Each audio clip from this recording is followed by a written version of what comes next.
On a décidé d'ouvrir notre entreprise. On était toujours en Afrique du Sud, mais on a quand même fait la première G, c'était feasibility. So, on a préparé un business plan avec les renseignements qu'on a eu de Maurice, par les amis, pour voir si c'était feasible ou not. Le deuxième point of call, c'était je suis un designer de formation, je ne suis pas un entrepreneur. J'ai reconnu que handling the money et tout ça, c'était pas mon métier. Et j'étais fait un 6-month course on business management. And what it was actually, you could take the course and apply for a loan. So in that 6 months, you had to prepare your business plan. And basically, if you got the loan, you passed. If you didn't get the loan, you failed. The most important thing that I learned there was cash flow. Okay, and before doing that course, I didn't know what a cash flow was. I mean, I was a designer, very nice, but doing that course has stood me for all these years and I think kept us alive. Pour rouler un business, c'est bien important d'assigner des tâches à tout un chacun. Au départ du business, on a décidé tout de suite qui allait faire quoi, c'était très important. Bon, elle et moi, on est mariés dans la vie, mais au sein du business, on est partenaires et ça n'a rien à voir avec le côté de la relation époux-épouse, ça a plutôt à voir avec la relation qui fait quoi et qui fait son métier. Donc Helder, lui, avec le cours qu'il avait pris, comme il a expliqué, le côté financement, le côté accounting, lui s'occupe de tout ce qui est administration, tout ce qui est service clientèle et tout ce qui est naturellement financement de la société ou financement des budgets des clients. Par contre, moi je m'occupe de tout ce qui est création et je m'occupe à ce moment-là de l'équipe qui travaille avec moi. On s'occupe de la stratégie de communication, la mise en place de la créativité au sein de l'agence. Donc c'est comme ça que c'est divisé et c'est comme ça que ça marche. Toutes les décisions qui ont besoin d'être prises sont prises chacun à notre niveau, mais en même temps on se rejoint pour faire rouler les stratégies ou pour faire rouler la boîte, le business. Trouver des employés, c'est une phase extrêmement importante pour faire rouler une boîte. Un processus assez difficile. Nous, ce qu'on a mis en interne, c'est un questionnaire avec des choses assez pointues dessus, où déjà pendant l'interview, on essaye de comprendre la personnalité de la personne, parce que c'est une chose d'avoir des skills, mais c'est autre chose d'avoir une personnalité qui va pouvoir travailler au sein d'une équipe. C'est extrêmement important.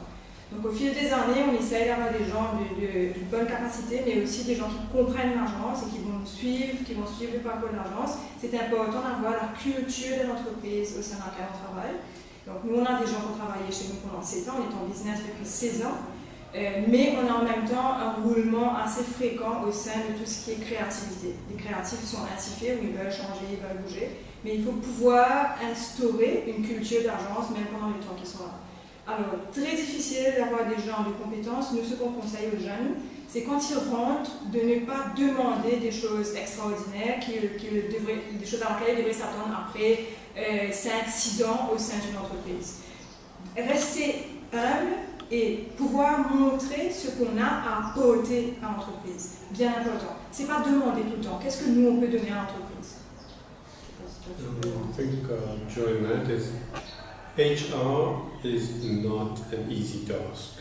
You're talking about human emotions, you're talking about being sick, walking in, they've had a bad day, they bring it to the office. So managing all the HR is a full-time job and not to be taken lightly because you're only as good as your team is. So my advice is do it well. So would we redo it again? Yes, it's been a lot of fun, a lot of passion in it. One bit of advice, well, when we started, of course you're not going to start a business and it's going to work immediately. We had a contingency plan of between 6 to 12 months of financial backup without work. So we could run 1 year before we had our first client. Lucky for us, it was 6 months and we started, and business we've been busy since then, thank God. But yes, I would tell you, don't rush into anything. Get the necessary experience. Don't think because you've worked at a company for 3 months that you can go and start a business. There's a lot of facets to a business. get advice. I had no problem asking all my friends, my family for advice. I'm still asking for advice. So don't be afraid to ask. Mais rester focus et rester passionné parce que c'est pas simple, c'est pas difficile. Elle a parlé des premiers 6 mois. Les premiers 6 mois c'était extrêmement dur, c'est-à-dire d'un jour à l'autre, on ne sait pas si on va avoir du pain sur la table pour manger ou pas, mais on mange sa margote, on mange ce qu'il faut, on met les heures qu'il faut, on ne dort pas, très souvent on ne dort pas.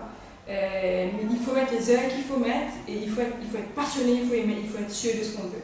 Même si au départ, sur le papier, ça paraît bon, on a fait son étude, surtout ne rien démarrer sans avoir fait l'étude en avant. Même si on a fait les études, il n'y a aucune garantie que ça va marcher. Mais si on ne reste pas passionné, si on ne reste pas accroché, on n'a aucune chance que ça va bien et après que ça continue. Mais au début, il n'y a personne, à ma connaissance, qui a commencé un business et que tout de suite comme ça, c'était flowing et qu'il y avait des clients à temps à faire l'accueil devant la porte. Ça n'existe pas.